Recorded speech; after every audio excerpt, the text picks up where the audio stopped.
What a privilege to be here tonight. Thank you again for coming. It is now my pleasure to begin the interactive portion of the program and the privilege to speak to our guests here.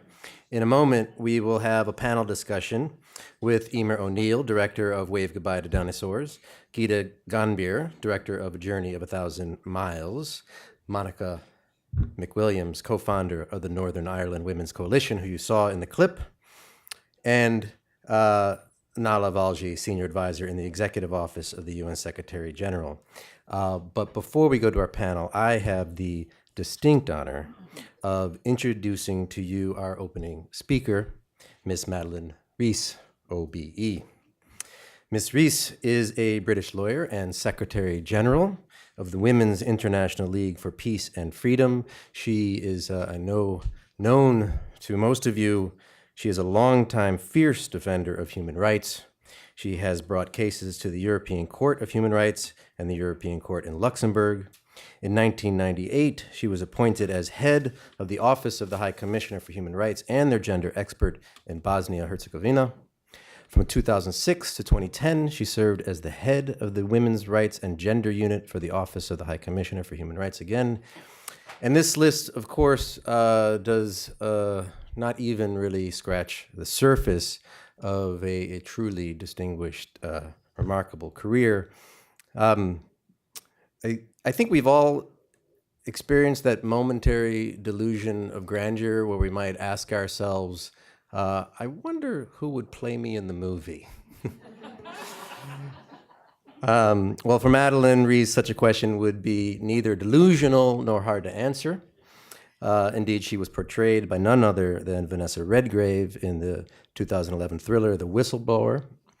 And with that fun fact, I have the opportunity, I get to say something I've always wanted to say. Madam Secretary General, the floor is yours.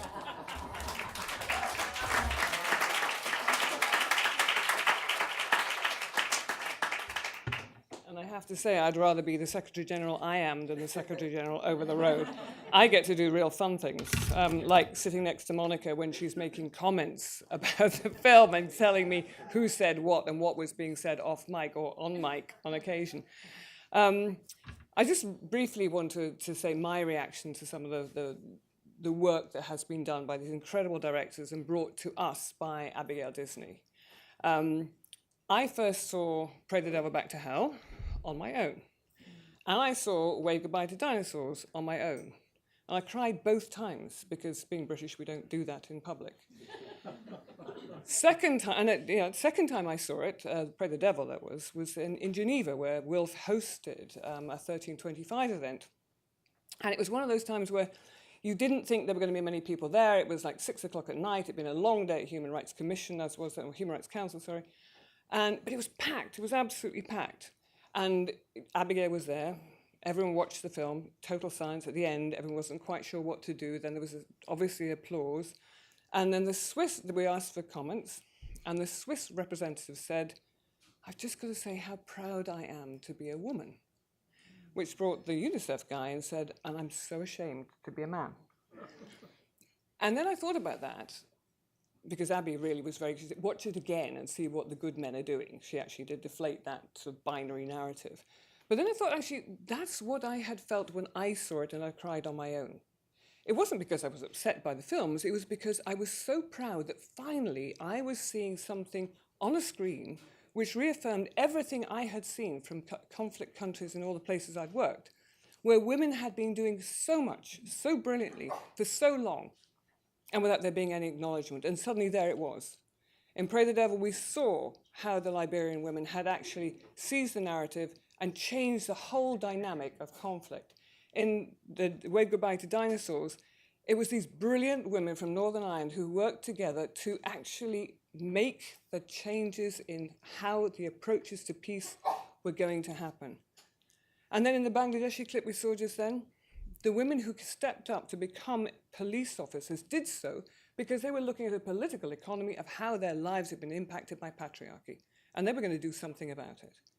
Now, if we take all of that together, we are creating an entirely different narrative. We are surfacing the reality of women's lives in relation to the very narrow vision we get shown, both in the media, in the United Nations, and elsewhere. We are seeing a different picture, and a picture which is actually so much better. None of these things came from nowhere. Women have been working on education, on healthcare, on violence against women in all of these countries for many, many years. And in the countries I've worked in too, same. They've been doing what we now like to call a political economy analysis from a gender perspective, which needs particular things done to try to change them. Now we have Security Council Resolution 1325 and the whole queue of resolutions that come after it. We've got to use that as a way of making sure that what these women have done stays permanently as part of that narrative so that we get a full picture of what is really happening in conflict. Because until we do that, we're going to be written out of history. The same with Bernadette Devlin, when you see the film, she said, we were never written in. And suddenly we can see now what a difference it would make. And I think the other thing that's really important is what a difference it makes to men. Because instead of that horrible binary gendered narrative of all men are violent and all women are peaceful, we actually see it in its reality of how men and women who want to build peace will build that peace together against the forces of violence which are directed by a media, a social media, by politicians and demagogues who would drive us in directions which we don't want to go in ourselves. And that web that women have woven of working together socially and in different and difficult contexts is where that narrative can now sit. So thank you so much to the makers of the films.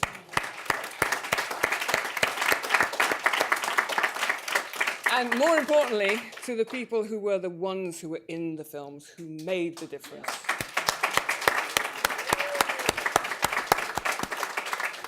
And thank you to all of you for being here and being part of this, because we've now got to transfer all of these messages over the road and tell the United Nations we want that difference.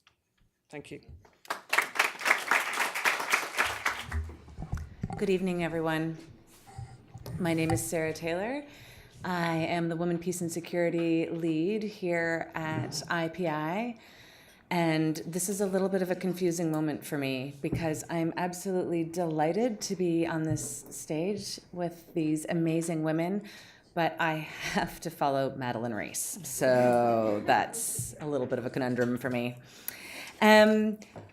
In all seriousness, welcome. I would like to preface my introduction of our amazing panelists by saying that I've had the opportunity to see the full-length versions of both of these films, and they are everything you want them to be and are looking for. They're touching and inspiring and complex and incredible. So I'm going to stop talking momentarily and let the filmmakers and women peacemakers we have here speak for themselves.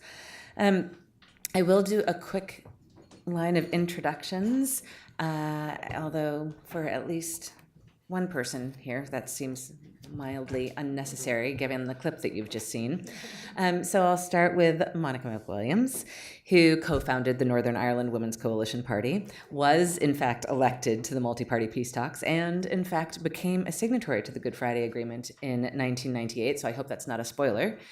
In addition to this, she was a member of the Legislative Assembly and subsequently the Chief Commissioner for the Northern Ireland Human Rights Commission, was appointed to the Independent Reporting Commission on the disbandment of paramilitary organizations, has led workshops with women from conflict areas including Colombia, Syria, Myanmar, and the DRC, and is the author of a longitudinal study on intimate partner violence during and post-conflict. She is Emeritus Professor in the Transitional Justice Institute at Ulster University and a recipient of the John F. Kennedy Profile and Courage Award. Amir O'Neill is an award-winning Irish filmmaker working out of the Emmy-nominated Fine Point Film Studio in Belfast, Northern Ireland. She co-produced the 2018 Netflix Originals documentary Mercury 13, as well as Alex Gibney's No Stone Unturned, which is on Amazon. She's worked on films including Mea Maxima Culpa, Silence in the House of God, and Inez, A Challenging Woman. In 2016, she was selected for the British Film Institute LGBT Flair Filmmakers Mentorship, delivered with BAFTA. She is currently co-producing a new film for Universal Music Group about the world's most successful all-female rock band, the Go-Go's. Anyway, Ms. Ms. Gita Ganbir is a director, producer, and editor. Her films have won 2 Emmys, 4 Peabodys, and an Oscar, along with many other awards. I Am Evidence, her film about the systemic nationwide failure to test rape kits, was honored at the 28 DuPont Awards after premiering at Tribeca Film Festival and airing on HBO. Most recently, she directed Steven Spielberg and Alex Gibney's documentary series, Why We Hate, on Discovery. Ms. Nala Valji is the Senior Gender Advisor in the UN Executive Office of the Secretary General, where, in addition to providing gender policy expertise, she coordinates the UN-EU Spotlight Initiative to eliminate violence against women and girls, and the Secretary General's Gender Parity Strategy. She also has one of these very long bios, which I'm going to cull slightly. Suffice to say, her extensive work in this area includes leadership of the Peace and Security section at UN Women, including heading the Secretariat for the Global Study on 1325, founding and managing the International Journal of Transitional Justice, co-editing the Oxford Handbook on Gender and Conflict, working in South Africa, leading the regional transitional justice work of the Center for the Study of Violence and Reconciliation, and managing the African Transitional Justice Research Network. I know. So, that's all the talking you're basically going to hear from me.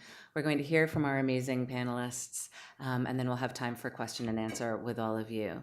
So, without further ado, I'm going to turn the floor to Monica, who I'm hoping will be able to enlighten us about not only some of the work that she did in the coalition and in the negotiations, but some of the lessons that she's learned from that process. Monica. Thanks very much, Sarah. Thank you to IPI for inviting me to speak at this, and for showing the clips. It's amazing how your memory is brought back down again to all the things that happened and are still happening in a society that is now trying to make that transition from what I and many of the women in the coalition had experienced, which was 30 years of incredible violence. And as Anne said on the film, we knew that when that moment came that many things would be asked of us and that peace was going to test us and that we had to try and do something different. And that's the first thing I want to say is that we were asked, where did these women come from? As if we'd fallen out of the clouds and suddenly appeared out of nowhere. We had been around for 25 years. The fact that somebody had asked that question in itself, as if women were hiding in a closet. And we actually said that we needed these networks. You can't just suddenly decide that you're going to enter peace talks. And we knew that civil society had engaged across the divide in ways that men couldn't, either because men would have been felt that they were going to be shot, and that women often felt, well, we will reach out because what's happening to our children is incredibly dangerous. And we called it joyriding. I think we now call it death riding, where kids were stealing cars, jumping into them at very early ages, and an enormous number of them were being shot. And it shows you how crazy they were when they would use one as a sandbag at the back of the car, so that if the bullets came, that kid would be the first to be shot. That's the kind of abnormality we were living. But we were ordinary women who fell into extraordinary times, and those networks came to the core. The solidarity that we had, despite our differences across the divide, we reached out and discovered we had commonality. Domestic violence, sexual violence, poverty, social and economic issues, putting bread on the table. Little wonder do we sing on International Women's Day, Bread and Roses. But we also had lots of joy and fun in coming together as women to make that decision. I remember the night when we found that slogan. We were asked in that big room, as big as this room, full of women, being very nervous, should we go for this? because they had declared peace talks and said 10 parties would be at the table, and we worked it out, given those networks, that if we gathered enough votes across all our women's community, we would probably get to the table. But the question was, should we go to the table? And one half of the room said, don't do it. Well, you'll ruin everything that you've done so well in civil society, and you'll have blood on your hands. Because that's what politics was seen as, very bitter, very divided, keep people at it, keep the war going. And then a voice quietly shouted up, well, it's time to wave goodbye to dinosaurs. And the whole room went quiet. And do you remember, Anne, I was sent as the one to find out, did anybody ever hear of desktop publishing? This was 20 years ago. How do we find 2 dinosaurs?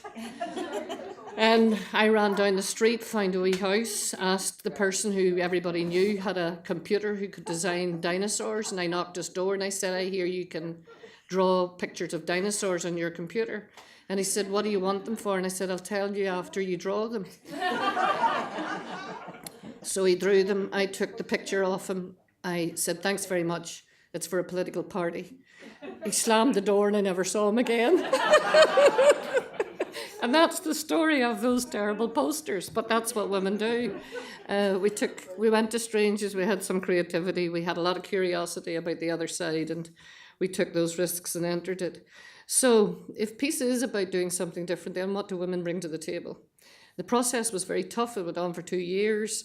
We prepared every night before we went to the table. That's the other thing we did, because we were so apprehensive about what we were doing. It was very much around our own kitchen tables, because we had children and we had domestic responsibilities as well as political responsibilities. But it was that team effort, that solidarity between us. We broke ourselves up into teams. We didn't go after this leader notion that only one of us could be a leader. And the leadership grew amongst all of us. But the value we brought to the table was, what does peace look like? And those were the questions. Anne, who's here tonight, had started up a school in her own area to bring children to be educated together. We call it integrated education. When we looked at the final agreement, we said there's nothing in this about bringing children together for the future to be educated. And Anne and many others said, I'll never forget it. I'm walking out of here if that doesn't make its way into the final agreement. And I said, well, we feel so strongly about this, we need to get it in. Shared accommodation, issues about how we were going to deal with our young people in the future. A whole chapter we wrote on reconciliation and on victims, because armed groups were at the table. And they said to us, as we know, we can't put anything in on victims because we'll be seen as hypocrites. And we already had understood the problem with victims and what we needed to put in. And I'm so glad we did, because we wouldn't have got through the referendum where it went to the people, the agreement, if the people in the country hadn't seen that we had taken time to discuss what we would do on victims, and we're still struggling with that. Finally, I want to say that civil society should be there before, during and after peace talks. And there was the lesson for us. Once the peace agreement was signed, we were told to go home. The job was done. The lads had to sort out who was sharing power with who, and that was it. And so there's a lesson there in that what's promised needs to get enforced. So always think about the day after. We have done the DDR, the demobilisation, the disarmament, the reintegration of prisoners, all the hard stuff. But we haven't done what people think is the soft stuff, which is sustainable peace in terms of those issues of education, youth, community development, social and economic issues. The Bill of Rights, which I was responsible for drafting, is still outstanding despite today we've got Brexit hanging over us and we may have no fundamental rights to fall back on. So that's the kind of story, and the final lesson is what's promised needs to be enforced. You saw some men saying some terrible things on that, and what I was whispering to Madeline was that's what they said then. They were caught on camera saying it. It was quite shocking. I suppose cameras tell a lot. They were kind of named and shamed as a result. And those men also changed during the process. The one in particular with the moustache was a leader of an armed group. I reached out to, the women invited him and his comrades to our kitchen tables. And we sat down and found out about their lives. Because if you're going to negotiate, you need to know who you're negotiating with.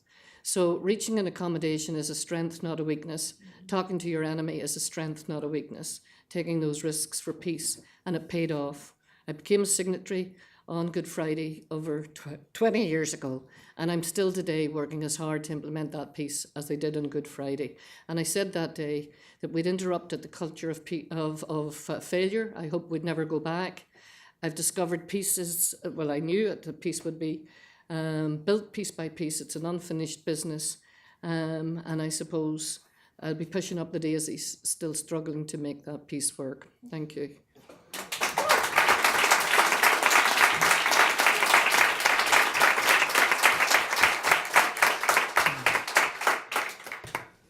Monica, thank you so much.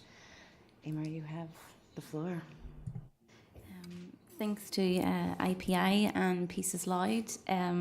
It's a pleasure to be here. So many renowned and experts in the room. There's much to deeply learn from. One of the issues that I wanted to talk about here today was effectively Madeleine's a hard act to follow. But you mentioned a quote that's in Wave Goodbye to Dinosaurs from Bernadette Devlin Michalewski, who said, "It's not that women get written out of history, they never get written in." And when I was making this documentary with all the Women's Coalition members, that theme just resonated for me. It's Monica spoke extensively there about our peace agreement in Northern Ireland, and it was for the children. It was to improve their futures. I was 10 years old in 1996 when you all formed. I was 12 when the Good Friday Agreement was signed. So I am a product of the Good Friday Agreement. I'm now 33. My life has been fulfilled by peace. We're not necessarily a reconciled place, but there's still a lot of work to do. But the biggest thing about directing a film like this is I always ask myself, what can we learn? What can the audience learn, and what can I learn? When you talk about the Good Friday Agreement, there's always one thing left out, and that is how women actively participated in its creation. They're never mentioned. You're never mentioned. Anne Carr is here tonight, who is also one of the 70 women who put her hand up. And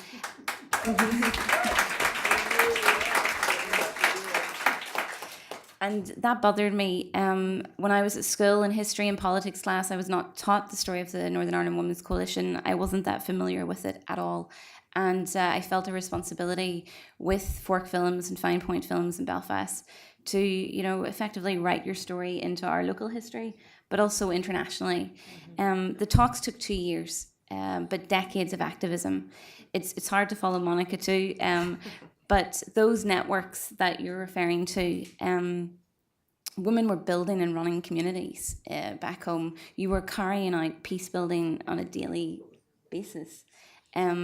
It's that experience that when the British government and Irish governments announced there were going to be peace talks, it was only 6 weeks that 70 women got together in the space of 6 weeks and created an all-female party and got elected and sent 2 women, Monica and Pearl, to the talks. You can see in some of the footage, they are the only 2 women with seats at the table. It's bizarre to think, as being a woman today in Northern Ireland, that there was a risk that peace was going to be negotiated only by men. Where's our voices? Where are we going to be reflected in that? Obviously, the Women's Coalition had to endure a lot of abuse, and as Monica said, by the end of the process, a lot of reconciliation had happened between those who were verbally abusive and those who then actually had seen the humanity, not just between Catholic and Protestant, but also between men and women. The role of media is a huge issue. I do believe we have to write women into history, and we have to tell stories that are untold, but that we can deeply learn a lot from. The story of Women's Coalition is 20 years old, but when you look at America today and the context that many of us are living in, there's more women than ever been elected to the House of Representatives. There is a desire for female voices that are relentless, that are outspoken, that want to talk about issues and policies that are going to affect our day-to-day lives. When you hear that, you can't help but be attracted towards it. And I think what all this boils down to as a filmmaker is generationally, the Women's Coalition members are older than I, but there's a lot to learn from each other.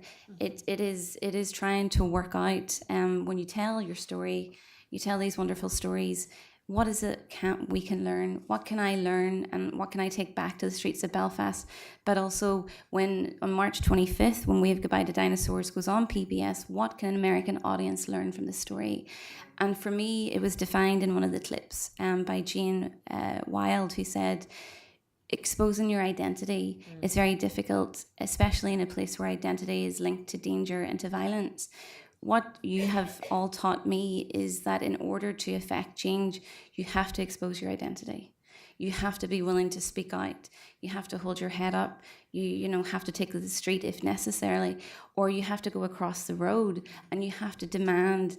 And, don't take no for an answer. It sounds very easy, especially coming from myself, but you have taught me that you have to say no, and that you have to ask and demand that change can happen.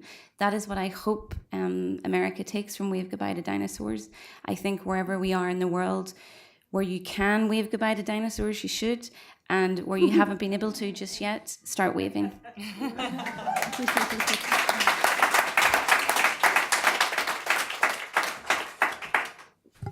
Thank you so much. I'm furiously taking notes. I won't try to summarize.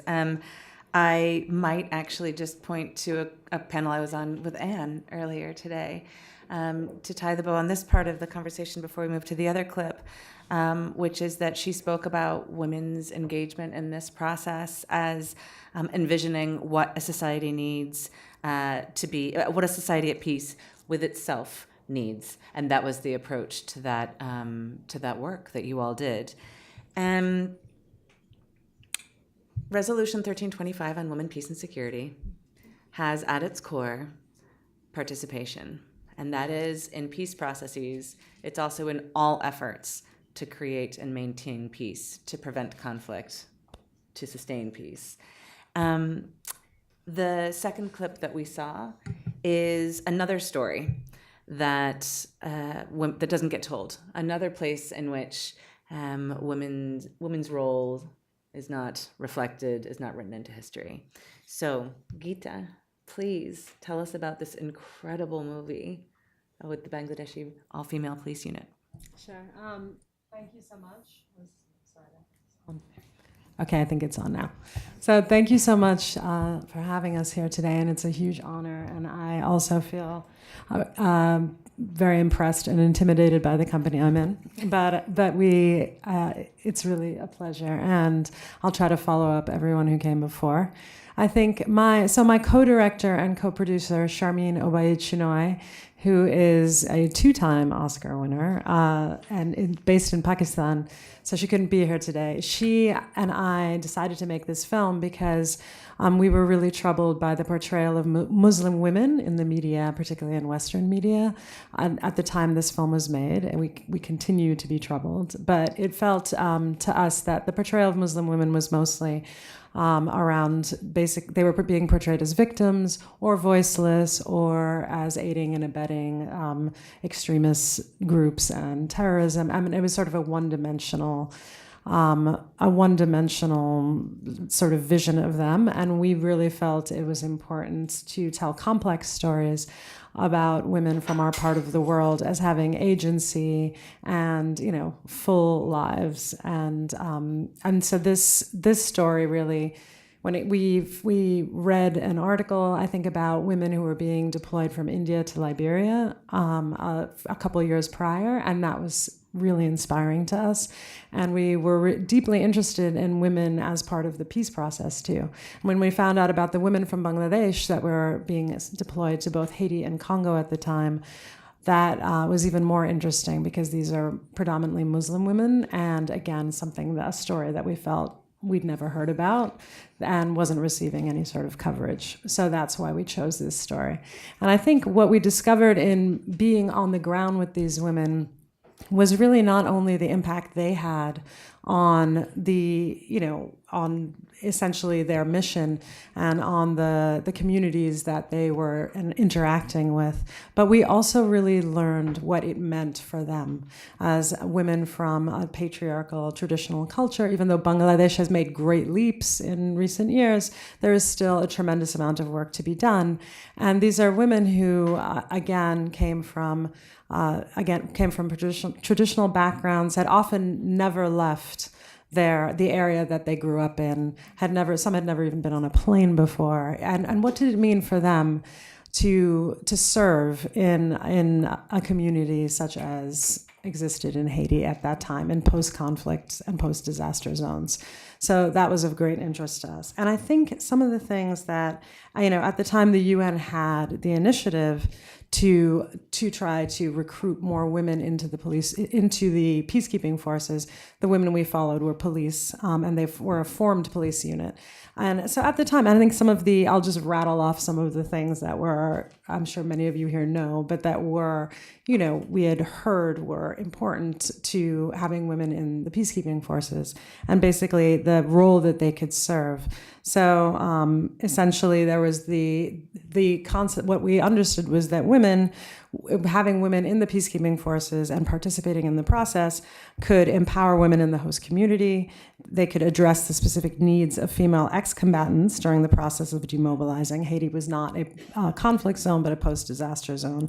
So some of these didn't really apply, but they could basically help make the peacekeeping force more approachable to women in the community. They were able to assist and aid in interviewing survivors of gender-based violence. They were also able to interact in societies where women were prohibited from speaking to men.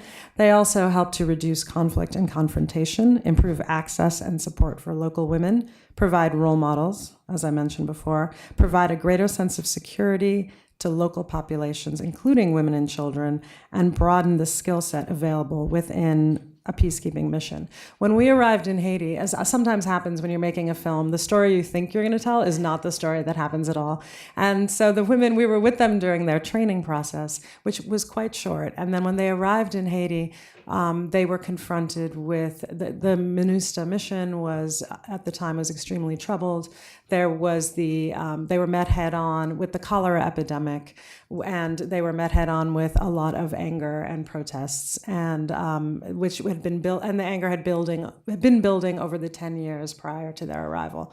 So I will say that they were not well prepared for what they encountered on the ground, and because women in Bangladesh often are put into administrative positions in their home country, their training was also for the duties that they were meant to do, which was crowd control, public safety, patrolling. They were not necessarily well prepared. They didn't have the skills, particularly when it came to weapons handling, and ideally the weapons were not to be used, but only in defense. But yet they were still very unfamiliar. So there were some issues that we were met head on with that were quite challenging to the women and also to us as a team, because it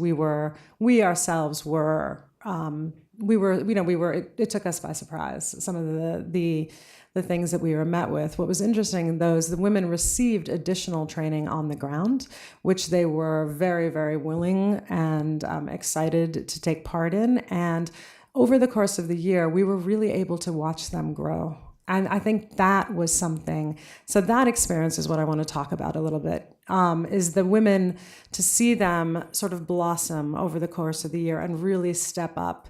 And also what they took away from the mission and back home was almost as important as what we saw when it came to their impact on society. So as far as their impact, we definitely saw a difference in the way that the women interacted with the communities that they interfaced with. The women, one of the things I thought that we found really interesting is the women themselves, being from Bangladesh, which is an economically poor country, when they arrived in Haiti, their understanding of the struggles of the community was incredibly deep. Basically when they interacted with the people, they realized the basis of the anger and the frustration that was often about systemic poverty and corruption. That was implicit and they were not, in some ways, their response to then protests and oftentimes to people being hostile towards them, to communities being hostile towards them, was met with understanding. And an example of that, and sometimes these examples are very small, but they're very important in trust building. There was an example where at one of the places where the women patrolled, they would and guarded, there were children who would come, teenage boys who would throw rocks at the women. And they would stand behind, the women were fenced off, so there was a fence, but these boys would come and stand on the other side of the fence and throw rocks at them. Some were fairly large rocks. We were there some of the time. They could damage the vehicles and people could be injured. One woman was hit in the head with a rock and had to be taken to the hospital. And it was, so the injuries could be fairly serious. The male peacekeepers that the other FPUs would question why the women didn't arrest them. The women and why didn't they, pursue them? Why didn't they arrest them? Why didn't they sort of take more aggressive action against them? And the women's response was, they're children, and they're hungry, and they're frustrated, and we're not going to arrest them. They won't learn to trust us.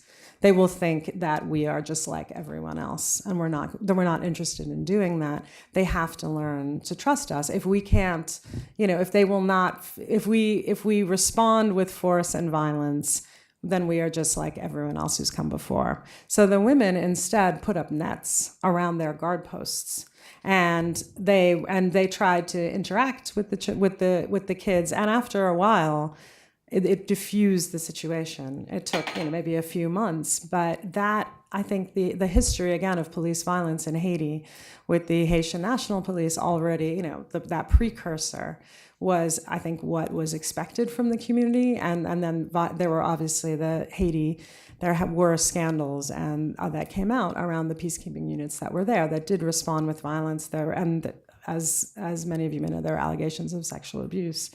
And the women basically, so their response was different. We also noticed that when they patrolled camps there, that when the male peacekeepers would patrol the camps, the women and children would go inside and not come out. And when the women patrolled the camps, the women and children would come out and follow them and walk through the camps with them and want to hold their hands and want to talk to them.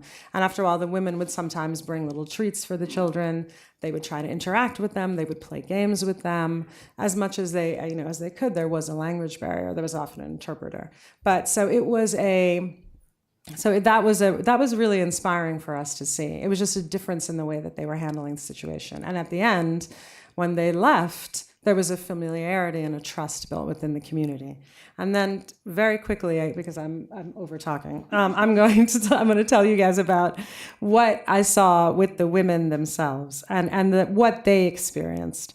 So what we saw is for the women themselves, they were able to broaden their skills and capacity and bring some of what they learned home, which included community policing, diffusing conflict, and how to interact, with communities in sort of a better way to sustain peace.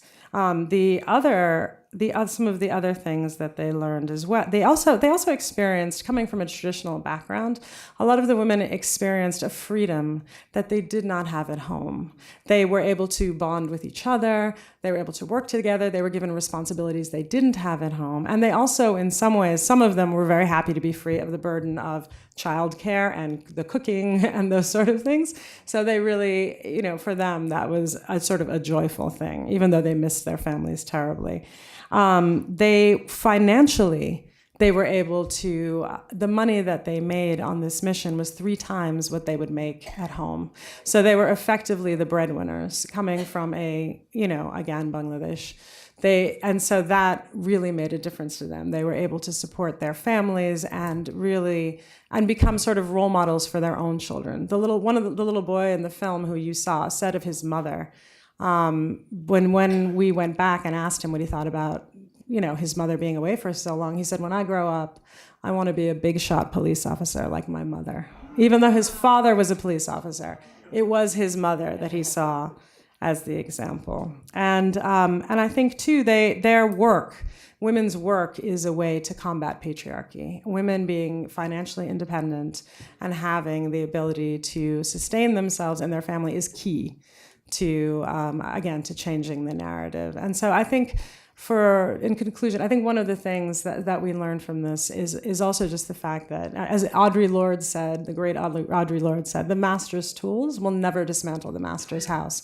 And when you think of the master's tools in these circumstances, it is patriarchy and systemic violence. So I think when you think about what we have to do differently to sustain peace, it's about bringing something else to the table.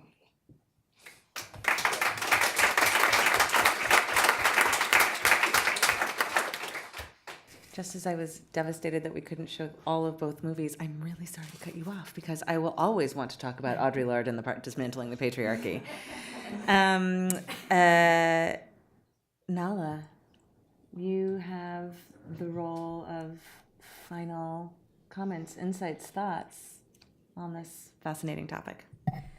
Thank you so much, Sarah. And let me first just begin by saying that you don't come after an incredible panel like this, which includes a movie star. Monica, you've always been a rock star to those of us who work in this area. You're now a movie star as well.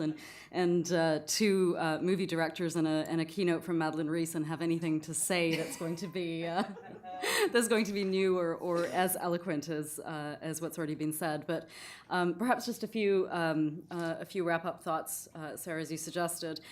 The first thing to say is I'm so excited, and as Adam said, can't wait to see the rest of these films.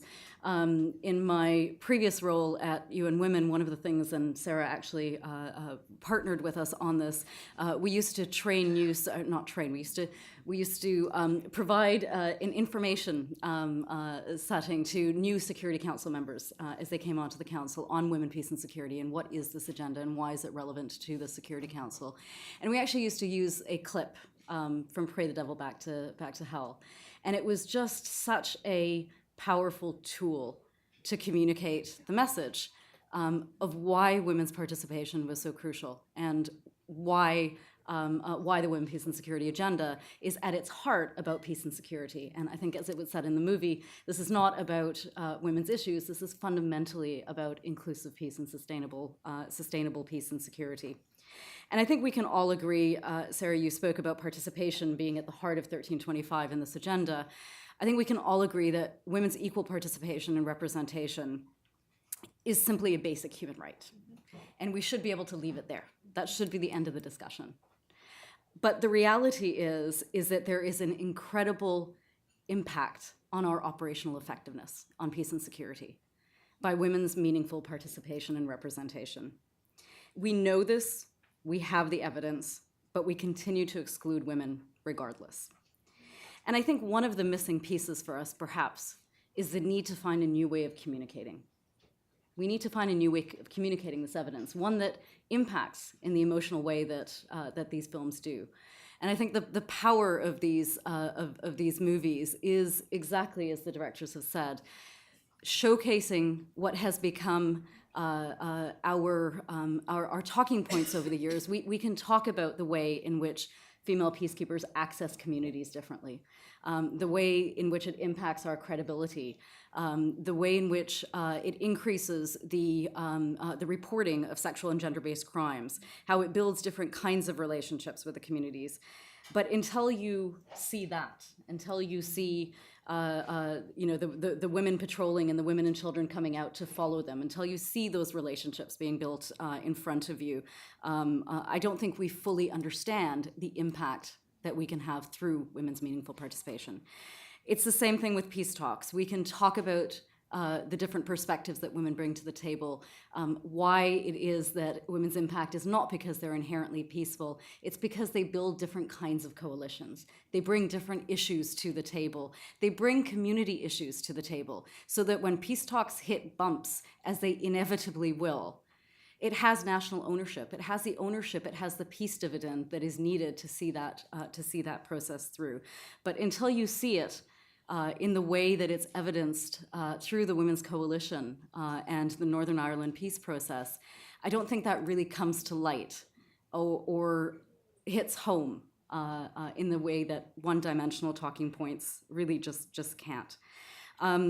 And so this is one of the reasons why, for this Secretary General, the issue of gender parity has been such a crucial part and such a priority from his first days in office, is because the reality is that women's participation shifts institutions, changes the conversation, and makes our efforts on everything from development to human rights to peace and security that much more effective. And I've heard some say that we focus too much on women's participation and too much on the gender parity issue. I think that these movies demonstrate the reason for that. But I want to just end with one additional thought on this, because there's 2 books by my bedside at the moment. And I can't claim to have read as much of them as I should have, but I can tell you from the book flaps exactly. The first one is called "Why Incompetent Men Get Promoted and What We Can Do About It," and the second one is called "The Gender Gap in Data." And why are these 2 books relevant here? Because I actually think that they present to us in a different light the very things that these movies are showing us. The first is, in talking about why incompetent men get promoted, the point is not about incompetent men. The point is actually about what are the leadership attributes that we prioritize. And as a result of that, what are the impacts and the outcomes in terms of our institutions, in terms of our decision making that result from that? So we have prioritized certain ways of leadership, of power over, of a certain representation of authority rather than relationship building, that has given us the kind of leadership that we see, that has prioritized in many respects, and many of our civil society colleagues here say this, the issue of militarization over development. That leads us to many of the peace and security challenges that we face today. And I think what was so amazing to see in these movies, and as Gita, you just talked about as well, is the role models that women present and the impact that has far beyond their own situation, on their children, on their communities, on society more generally. In Liberia, we often talk about how the all-female unit that went into Liberia led to a complete uptick in women joining the security sector in Liberia, because just that powerful role modeling shows us that it is possible. So that's the first. I think that women's participation shifts how it is that we define leadership. It role models a different way of being, but it also brings 50% of the world's population and their diverse perspectives to the table. And that is where the second book on gender gap in data comes in. Did you know that women are 45% more likely to die in a car crash than a man? That's because until 2011, our crash test dummies were based solely on an average 70-kilo man. We think about the world through one lens. And the outcome of that is literally life and death. And it is particularly life and death when we're talking about issues of peace and security. So I'm going to end it there, but just to say that I think these movies are such a powerful way of translating the contribution of 100% of our population to our sustainable peace and security, and to modeling and redefining what leadership and representation looks like. Thank you.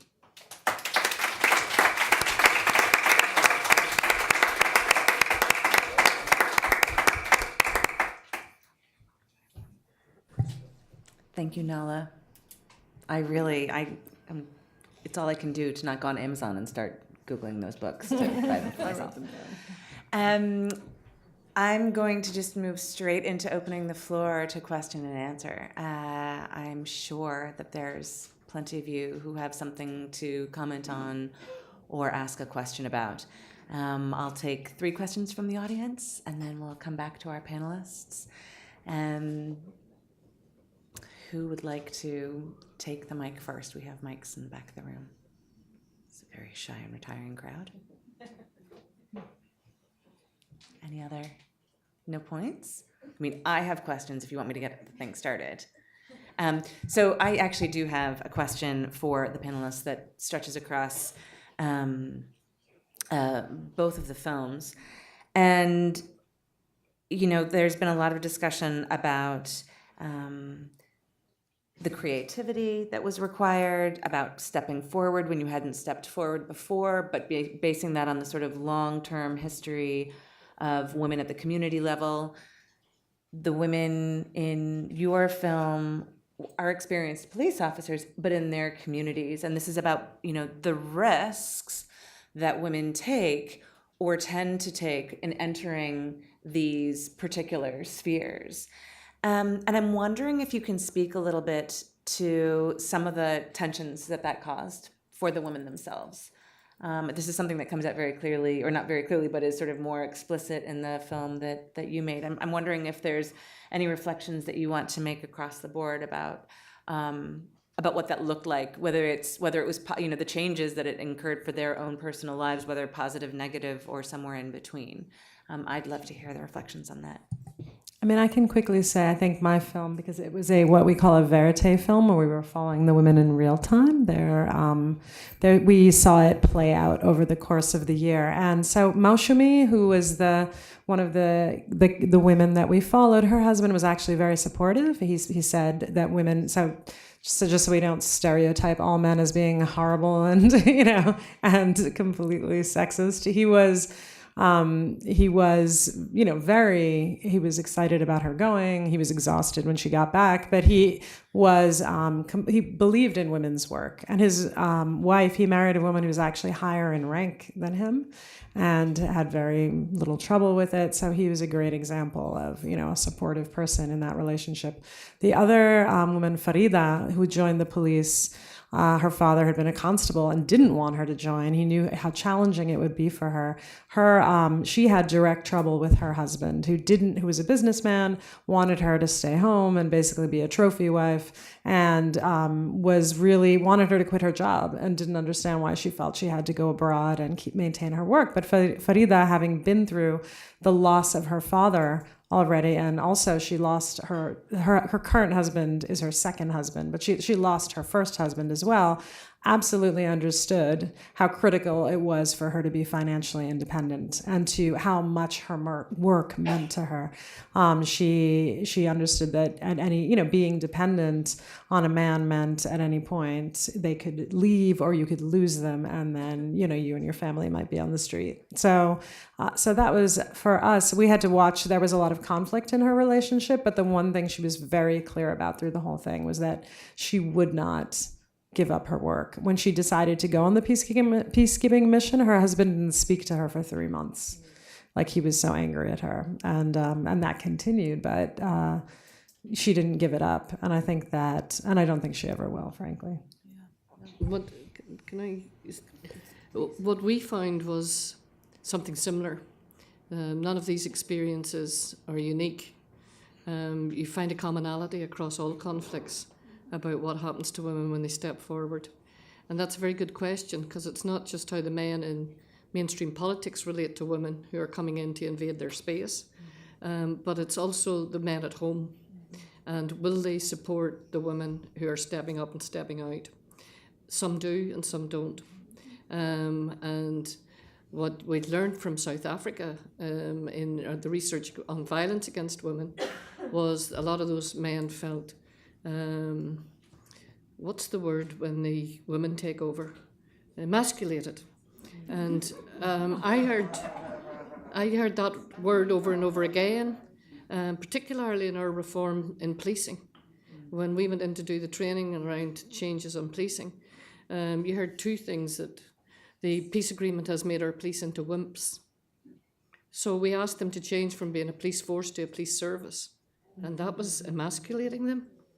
And so there was a whole lot of training had to go on in decommissioning those mindsets, not just decommissioning the weapons, but decommissioning how that culture was going to change. And that's institutionally, but also at home. And we learned from what the women in South Africa were telling us, that a lot of violence started to be used against them. All meeting rooms should be ending in 5 minutes. All meeting rooms. I thought that was a message from Westminster saying that Brexit was now resolved. And so personally, it is really important to not just have champions out there, which I now know the UN are looking for in terms of emancipation of women.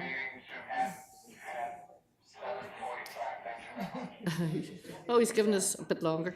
So personally, in our lives change radically when we take on these roles. And I know that because I was also a mother with very small children.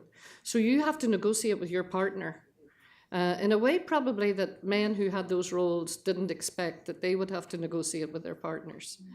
And what I used to watch was when we had to go away from home, a lot of the women were on their phones all the time, reassuring their husbands that they weren't in bed with some man from the other side. And actually, for me too, it was a huge issue in that when I was seen to be reaching out to this man who was on the other side and who people thought, why is she talking to him because he's a leader of an armed group, and why is she becoming so friendly with him? Suddenly I heard all these rumours that I was having an affair with him. Yeah. And all that we women have is our reputations. And that's the way to go out, come after us, to strip us of our reputations. The way I got round that was his wife was a great friend of mine, so any photographer that came anywhere near us with a camera, I would grab his wife and start talking like this. But I mean, that's extra work. That's extra thinking all the time that you have to do on top of your job. So both personally and politically, I think we work extra hard in our lives to try and keep our homes together, to try and make sure that our kids don't say, well, you were never there. And as probably I take my hat off to women who are able to go away for a whole year and come back. And we change enormously, us women who do step up or step out. But for our kids, we have to be still mummy. And often the care of our elderly parents or whoever. So I think those are the things that keep us out. They used to say it was 4 C's. We have less cash, we have less confidence. That it was also about our culture, but it was also about childcare. And when we tackle all 4 together, we know we're getting somewhere. Just real. Oh, here we go. Really, just in terms of risks for peace, I think many people can take for granted the risks that women do take in trying to get this film made. I was often told it's just a bunch of women. That was 20 years ago. We kind of know that story, but actually we didn't. It was challenging locally in Northern Ireland to actually reinforce what the Women's Coalition had done and had achieved. The film aired 2 years ago on the BBC, and when it did so, we were delighted with the reviews. But the reviews were mainly saying, I thought I knew this party, but in watching this film, I took for granted actually everything they did. You talk, about decommissioning and going into the prisons and everything that you did, which was hugely brave. But what I wanted to do more than anything was actually show in that meeting, in that room where you all put your hands up, that was the moment of intense bravery. Because it was, if you can see from the archive, it was incredibly patriarchal, it was incredibly male dominated. It just, the audacity that you can negotiate a peace settlement for a country with just male voices. The statistic about 45% of women are more likely to get killed in a car crash, that's just unacceptable. We just have to start questioning in our day-to-day lives, what are these moments where how are we looking at issues? It's just frustrating when you're a woman making stories about women. It just seems to be at times gratuitous and quite worthy. But it's ultimately the learning. When you get in rooms like this, albeit very intimidating, there's always an energy that's created. There's an energy that you want to go out and you want to try and affect some change. those risks for peace are what we have to learn from. But it's our generation that has to try and push that forward more and more each day. It's not enough just to talk about these issues. It's not enough to watch the film and tweet about it. Oh, please do that. But it's what actually do you do to try and make a difference, albeit minor or albeit huge. You took the risks. We have to take more risks, and together we have to, risk everything in order just to have common sense. And I just think that's what's ultimately missing. Common sense. Yeah. Nala, did you want to? No. But now I have more questions. Please. There's a microphone. My question has to do with when you went to Haiti or you went to South Africa, how did you influence the women there to be maybe take on the same kind of roles in terms of being into the military? What effect did that have on those women? So, full confession, my question was about cross-learning as well. So, yeah, it's about, you referenced that. So, please, Monica. The women in South Africa taught us everything, not the other way around. We came home completely different people after we came home from South Africa. We learned so much from them. I mean, my sister who's with me here and I have worked together in a lot of different conflicts, and we both leave every one of those saying our batteries are recharged. First, you find the commonality amongst each other, and it's very liberating to hear that they've been through the same experiences, and they give you a lot of tactics. I mean, we talk about analysing a situation, organising it, strategizing, and South Africa had gone before us. And in fact, I'm going to write a book about how important South Africa was to our process. Because here it was, a country in the global south, teaching this so-called, as Mandela said to us, you're all white, you're all so-called Christians, you all speak English, and you really do hate each other. Now listen to us. And that's what we did. We listened for 3 days. We were locked up in a military camp out in the Eastern Cape. And we had a ceasefire 4 weeks after we came home. That's how profound that listening was. That's how profound that exchange was. And we took those concepts back into our talks. They had a concept called the sufficiency of consensus, which wasn't putting up your hands and counting the numbers, is there a majority? They went round the room, and in South Africa it was different tribal leaders and different tribal groups and civil society. Is there a consensus? Nobody could exercise a veto, but it was the sufficiency. We, the women, took that home. And we said it has to be a sufficient number of us small parties from civil society as well as the big parties. And when we have a sufficient number, that's consensus. And let's move forward. That's what we took. Many other examples. Exchanges are extremely important, and you always come home with more than what you think you're bringing there.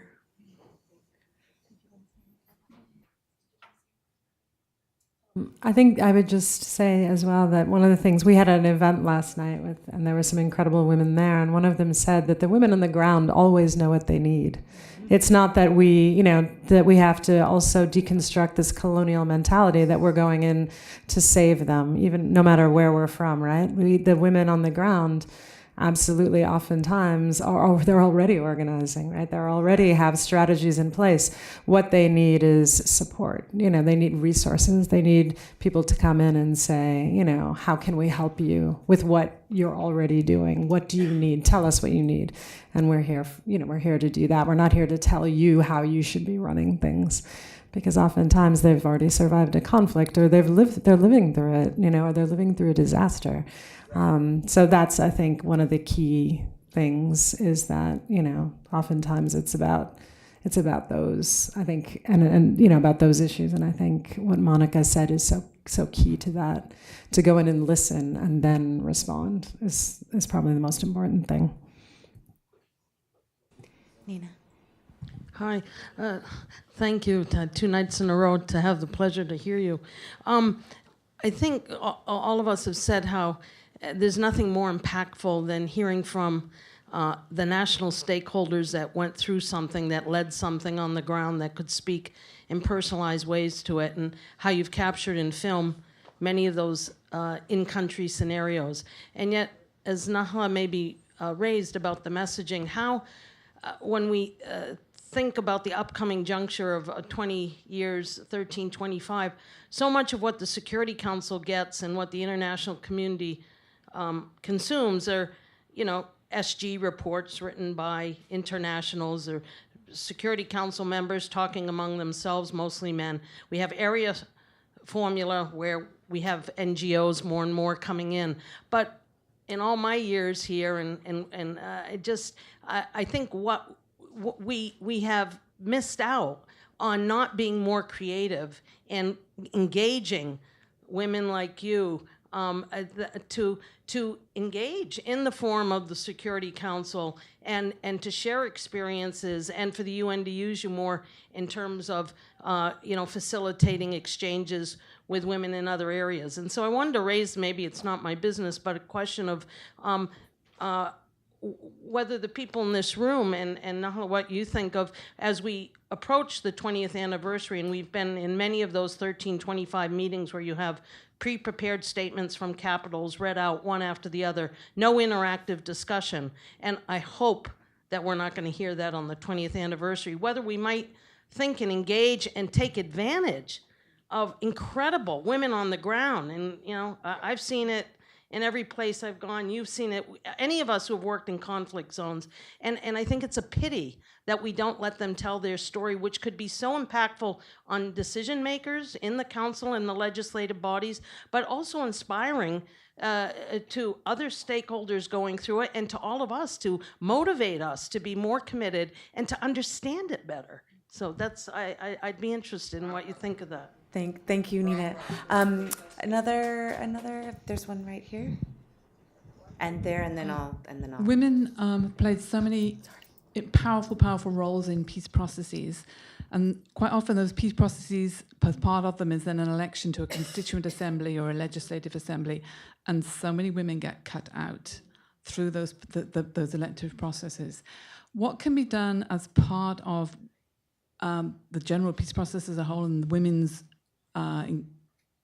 work in terms of developing peace processes and working on them to ensure then that as many women as possible run for those elections once they come, and there's as many women as possible get elected into those elective bodies? And then we'll come back to the. I'm sorry, I was pointing to. And then. Okay. Sorry, I had already pointed to. Sorry. Thank you very much. It's been really inspiring to listen to all of you. So this goes to McWilliams. I'm actually from South Sudan, and the women in South Sudan were part of the recently concluded peace process. And one of the things that was guaranteed was a 35% quota for women at all levels of government. But one of the pushbacks that we get is that there are no qualified women to occupy these positions. There are qualified women, but they're just not in political parties. So when you brought it up in the room that you were not going to run as you were not going to be civil society, but to become a political party, what did it take for you to convince the other women to join you in waving goodbye to the dinosaurs?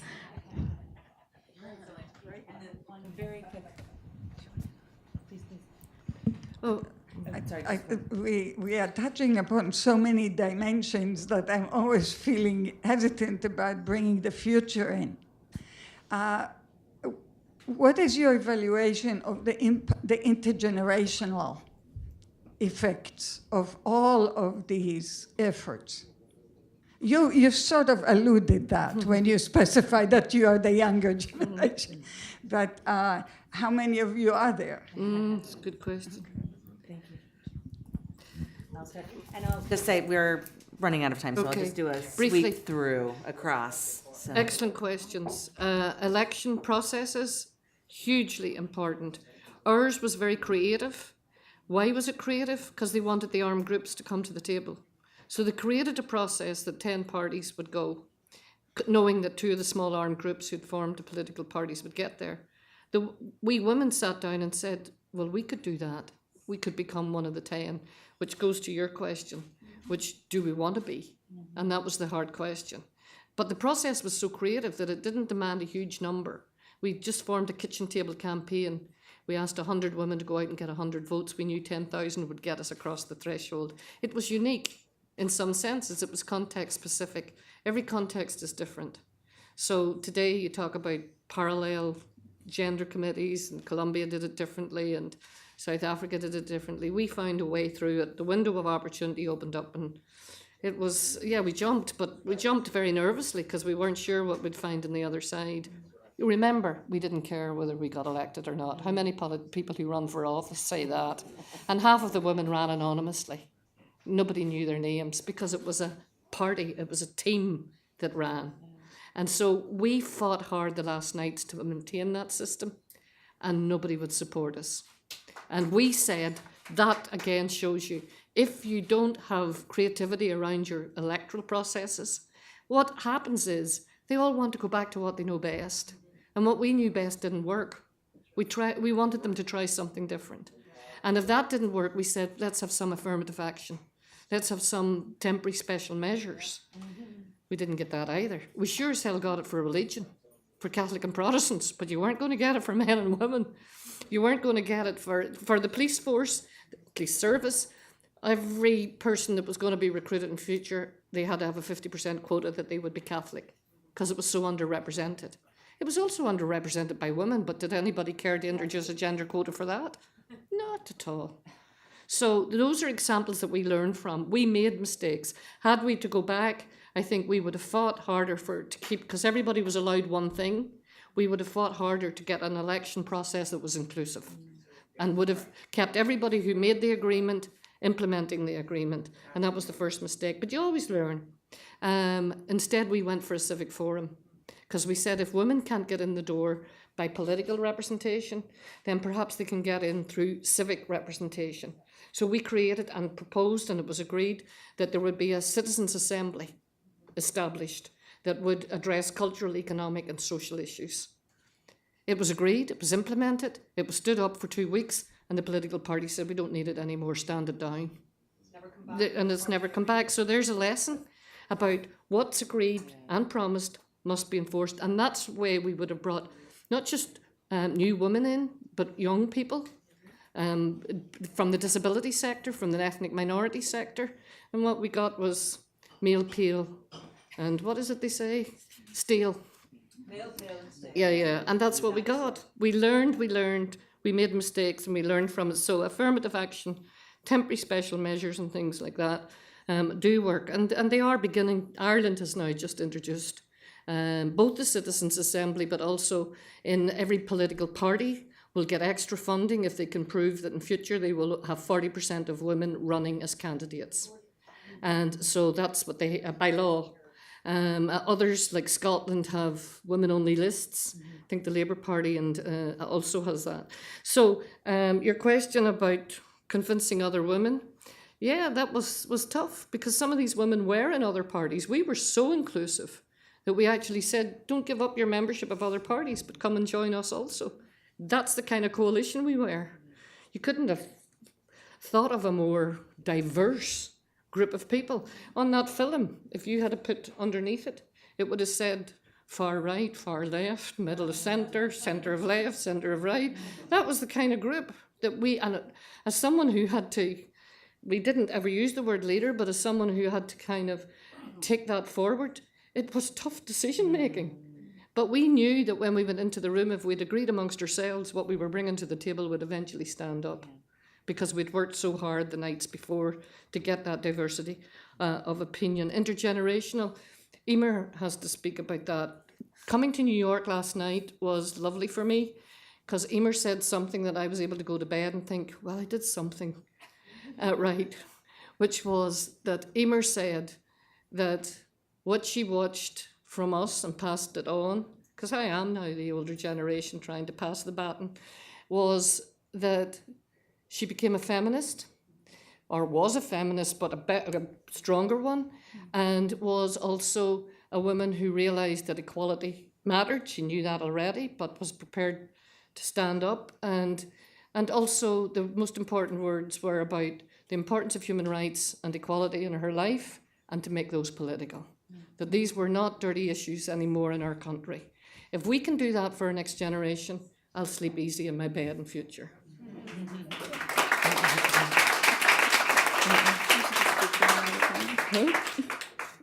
I'm joking, Monica can just answer that question by saying Emer said, but we're there. I mean, you know, women are half of the population, but like for me right now, Greta Thunberg, like what a young woman in Sweden. Her eyes, her stare, her glare, what she is saying in very black and white terms. There is no grey. This is her planet. It is on fire. We need to listen. This is her future. She's much, much younger than I, but I'm already even seen in someone so young and so formidable. And I'm delighted that a lot of the media are starting to listen and that her voice has been very clear and coherent. Those cases are isolated, but I just think the more examples we have of other women who have done it, the more confident we feel. It's not nice to say, but sometimes I often feel that we need permission to step forward. I think sometimes we have to give ourselves that permission internally. But it's just about feeling confident, but also about feeling, for me, it's about feeling safe, that you can step forward, you can expose your identity. And I think increasingly a lot of more younger women are starting to talk like that. You know, there's obviously so many various waves of feminism, and first, second, third, fourth. There's a dialogue there, but I think ultimately it's about equality, that we are all equal, or at least we should be. And I think if you have that in your core, and we can, through these films, through anything at the UN, through anything we can do in the media, from someone like Greta, it's not necessarily that she's a young girl, it's what she's saying. And it's how she's saying it, and it's how we're listening. But it's about, I think it is about permission, but it's about confidence. So who came before me? Who came before you? And how does that make you feel? You know, it's not in the clip, but Hillary Clinton and Milan Verveer are interviewed in Wave Goodbye to Dinosaurs, and they tell an incredible story. The Women's Coalition and all the political parties in Northern Ireland, before they signed the Good Friday Agreement, were invited over to the White House for St. Patrick's Day celebrations. There was, at that point, 9 parties really at the table. President Clinton met with all of the 8 parties, who were all men, but somehow they forgot about the Women's Coalition. So the Women's Coalition were left outside the room. They rang the First Lady. Milan Verveer ran down and got Monica and Pearl into the room. I think it was meant to last 30 minutes. The conversation lasted 3 hours. And the word emboldened was used, that the First Lady felt emboldened by Monica and Pearl, but you both felt emboldened coming out of that room. In hearing that, it makes me feel emboldened. And I think if we can do that through any means, then we will come forward. And, you know, it's just about feeling safe in doing so. But if there are more young women like Greta in the world, I think we're going to be fine.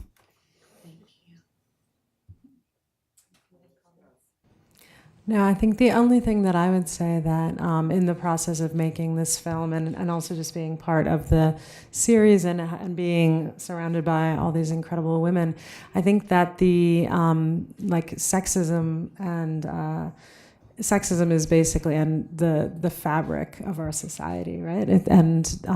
Coming from, you know, I'm a South Asian woman. It's the fabric of the society that I come from originally, and it's still the fabric of Western society. And I think it's not enough, obviously, just to be, you know, anti-sexist. You also have to be pro-women. Those go hand in hand, and in every decision you make, it's just. And when we talk about race, this is also the same thing. We talk about it's not enough just to be, you know, when you deal with racism, you can't just say, well, I'm anti-racist. You know, you also, you know, when you're talking about racism, I should say, and anti-blackness, you have to also be pro-black. You also have to be. You cannot just. And that has to weigh into your everyday decisions, you know, from the smallest things to the biggest, you know, where you buy your coffee every morning, where, you know, to the much larger decisions, like who sits at the table for the, you know, an election and who gets to come to the table for like a peace process. So this is the thing. I think it's and for the women from my part of the world, speaking out can mean that you die. That it's a life or death. It's really. So I think and that's always been ingrained in me. So I feel like we have to carry that with us as women. It's an ongoing battle. Unfortunately, we can't rest. We have to constantly make it better for the next generation. Thank you so much. Thanks, Sarah. Just one last quick thought, and that's actually to answer the question from our South Sudan colleague with regards to that question about where we can't find the qualified women. That is the line that gets told to women in every peace process consistently, but not just in peace processes, in leadership roles across the board. But when it comes to peace processes, who is it that is at the community level in Syria negotiating ceasefires so that humanitarian assistance can come in and feed families? Who is it that is sustaining communities on a daily basis in conflict zones? What is it that we mean by qualified? And I think that's why it's so important that we shift the conversation. How do we make peace? By putting armed, mainly men, around a table. That doesn't make sense. And so what do we mean when we say qualified? And I think that's why it's so important that these exchanges, that this cross-learning happens, and that these coalitions happen across countries as well, to support each other, to start shifting that conversation and asking the questions back about who's qualified at the table to build peace at the moment. But I think it's such an important question to ask. So I'll leave it there. Thank you so much, Mala. That brings us to the end of the program. I'm left with the importance of continuity and learning across regions, across identities, across ages, and listening and learning from each other. I'm left with the vital importance of creativity, of knowing that you're not alone and standing and doing this together when you're doing the risky work, and most of all, the language of hope. So with that, thank you so much to all of you. Thank you.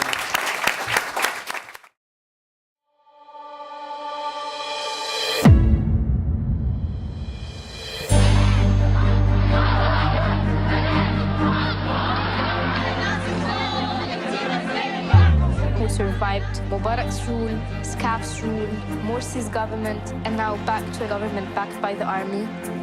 And the same activists are being arrested and tried.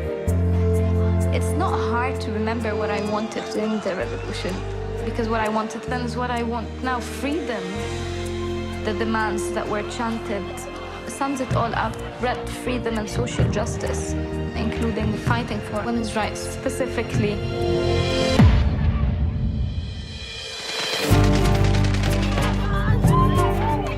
The British and Irish governments have announced a firm date for the start of all party negotiations on the Northern Ireland peace process. We've got to do all of the things that we've been doing in our own lives as activists, but now we have to do them on the general political platform. I'd never been in a political party before in my life. It wasn't politics, it was peace that I wanted. We had to prove that it wasn't about sitting around a table and just talking about women's issues. It was about basic human rights issues for the whole of Northern Ireland.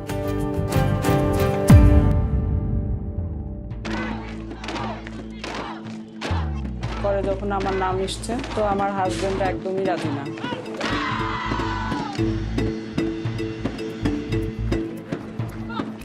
আসলে শান্তি রক্ষা কথাটা তো ব্যাপক। বাঙালি নারী হিসেবে যে বাংলাদেশের দৃষ্টিভঙ্গি পরিবর্তন করতে পেরেছি, যে আমরা নারীরাও সেবামূলক কাজ করতে পারি। আমার সবই আমার ভিতরে থাকতে হবে, মার মায়া মমতাও থাকতে হবে, এবং আমি পুলিশ সৈনিক যে আমার সে দৃঢ়তাও থাকতে হবে।